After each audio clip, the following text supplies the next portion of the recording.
We'd spent days in interviews with the agency, with me watching from the other side of the two-way mirror. Justina hadn't allowed me to sit in on the conversations. Too much personal interest, apparently. Yeah, I got it. I didn't mean to kill him. My weak voice was pathetic. Now I could hear myself in hindsight. What? Oh, I was hallucinating the first conversation I'd had with my parents when the interviews were done. That bastard had given me drugs. I'd never been a good drunk, let alone anything more. My mother's arms had come around me as we both sunk onto my sofa. Justina had allowed us to go back to mine to talk. It hadn't been the easiest of conversations. We know you didn't. He took care of you for 13 years, always looking out for you.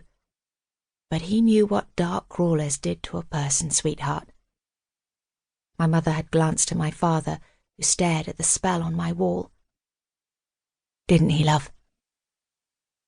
My father's eyes were full of water as he looked down at us.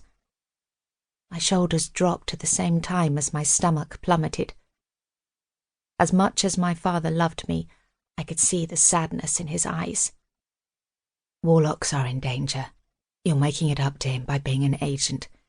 You would have been proud of how far you've come. His words were quiet, like him. He had always been a contemplative man, one who didn't often make a lot of noise.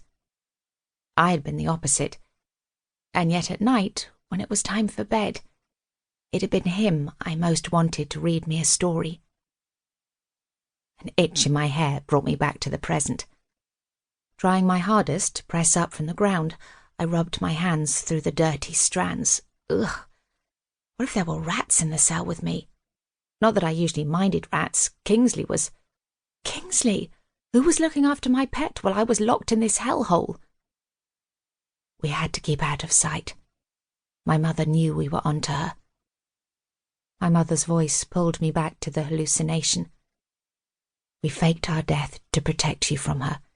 She made it clear that she had a vendetta against warlocks, but I had no idea she would go this far. The woman who had given birth to me had long dark hair, just like mine. Her skin was pale, the pink blush to her cheeks a constant part of her appearance. Her body was rounder than I remembered, her small frame just topping mine. I understand, although I resent you for leaving me behind. Why didn't you take me into hiding with you? My father had lowered himself onto a clear space on the coffee table, sitting right in front of us. He leant forward and took my hands in his. We didn't want you to have a life of suffocation. You're wild, Devon. Always have been, always will be. It's in your nature. You needed your freedom. Your grandmother, well, she... His gaze dropped to the floor before he looked at me again. She despised me, which in turn made her hate me, I finished for him. The sound of a door closing far away made me lift my head slightly. My brain was literally swirling, my mind flickering from the past to the present. Where was I? Why would they drug me? Tears hovered in my eyes as the memory tried to pull me back. I fought it, desperate to stop feeling high. As you know, we're Essex witches. My mother stroked my hair away from my face. Your grandmother, Helena Wells, is from 1 in 4 remaining pure Essex witch lines. She married your grandfather when she was a teenager. She inherited the task of looking after the ley lines with 3 other female witches when she turned 20.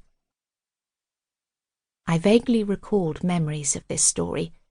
It had been told to me when I was a child, but I'd long forgotten it, never needing to know my history in detail. She got a bit greedy, didn't she? Had the privilege taken away? Nodding, Mum hummed her agreement. Yes, her husband died not long after that, leaving her vulnerable. She fell in love with Vernon Jupiter and got kicked out of her coven. I was a child, barely dragged up in her world.